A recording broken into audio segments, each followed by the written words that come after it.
First at 4, President Trump says he'll send federal agents to Detroit. We have the first reaction from Police Chief James Craig. Priya. Some folks simply don't want to wear a mask in a restaurant, but there are de-escalation tactics that can keep employees safe. We'll explain. Getting a break from the humidity, but our lack of rainfall now becoming dire. Much of southeast Michigan under a moderate drought. We'll look at when our next rain arrives right now, first at 4. Live from downtown Detroit, home of WDIV and Click on Detroit, Local 4 News First at 4 starts now. Good afternoon, I'm Karen Drew, and we start First at 4 with the Trump administration making it official. It will send federal agents into Detroit to fight a rise in crime, and that is a move that has local leaders divided this hour. Kimberly Gill in the newsroom with reaction from Detroit's police chief and the governor. Hi, Karen. Good afternoon. The president had been threatening to make the move. Well, today we learned it's happening, and we've also learned how soon we could expect to see more federal law enforcement right here in Detroit. The White House says federal agents will be deployed to Detroit, Cleveland, and Milwaukee over the next 3 weeks. It's part of an initiative the president unveiled yesterday called Operation Legend. He says it was created in response to an increase in crime, along with protests and the movement to defund police. Federal agents are already on their way to Kansas, Chicago, and Albuquerque, New Mexico. The Justice Department will provide more than $61 million to hire new officers, and about 200 federal agents will be permanently reassigned to the cities. Police Chief James Craig says this will just enhance a partnership already underway here in Detroit. He says in Detroit, it's about crime, not about protests. What's happening now, because we, like so many other cities, have experienced an uptick in crime, this is an enhancement to that. Now they call it, I forget what they call the operation now, but it's no different to what we were engaged in when we stood with General Barr in 2019, December. Now, we asked Governor Gretchen Whitmer for her reaction today, and she pointed us to a statement that she made earlier this week. She wrote, quote, "Detroiters have gathered to peacefully protest the systemic racism and discrimination that Black Americans face every day. There's no reason for the president to send federal troops into a city where people are demanding change peacefully and respectfully."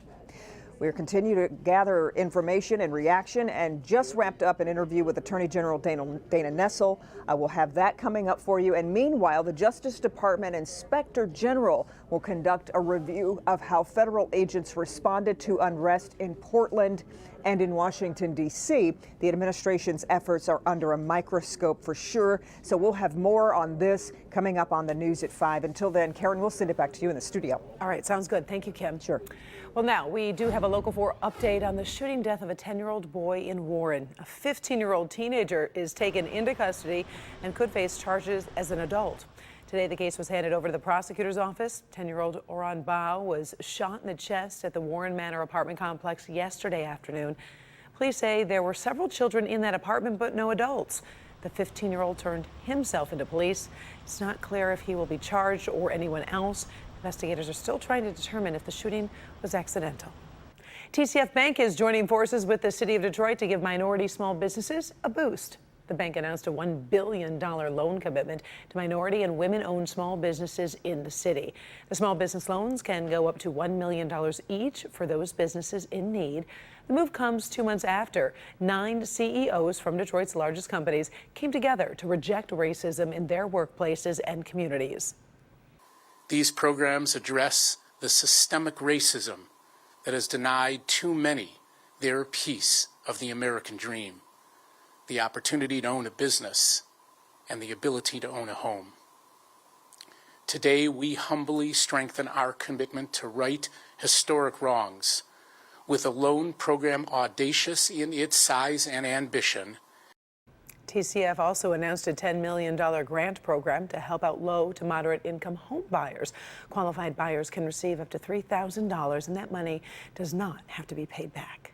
I think we can call today and tomorrow a mini summer break before that high heat returns. Ben, working on your first forecast and what you can expect this evening.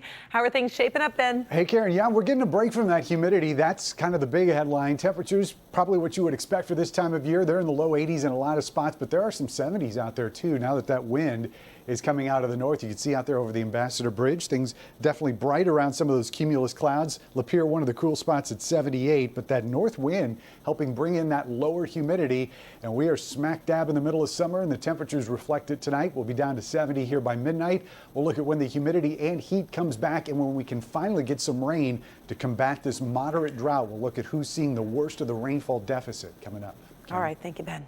Well, now let's get you caught up on the coronavirus battle right here in Michigan. We do get the new numbers each afternoon, and the state is reporting 699 new cases in the past 24 hours. That is the highest number this week. The state has lost another 7 people to COVID-19. That's more than 6,100 since the crisis began. So many families and communities impacted. Also, you can add Ann Arbor schools to the list of districts planning for all virtual learning in the fall. But Detroit's superintendent is raising questions about state funding for that option. Paula Tutman will dig into that question tonight at 5. The pandemic's economic impact is being felt once again in the weekly jobs report, and the timing is even worse.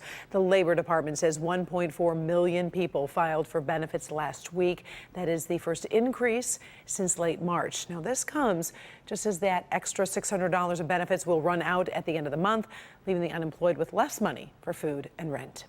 Senate Republicans looking at a short-term extension of the enhanced benefits, but will Democrats play ball? Overnight, the White House and Republicans said they've reached a deal for a $1 trillion aid package, but Democrats say it's not good enough to deal with the health crisis, open schools, and help the unemployed. Many Republicans say the $600 a week is too much. One idea, the extra benefit would not be more than 70% of a laid-off worker's regular income. Right now, the president's plan to cut the payroll tax seems to be dead on arrival. Much more to come, of course. We'll keep you posted. Governor Whitmer's mandate to wear face masks in public places is changing life for many in the service industry. Workers who follow the phrase, "the customer's always right," now need to tell customers when they're wrong. Local 4's Priya Mann shows us how their training has changed, and it's something we all could learn from.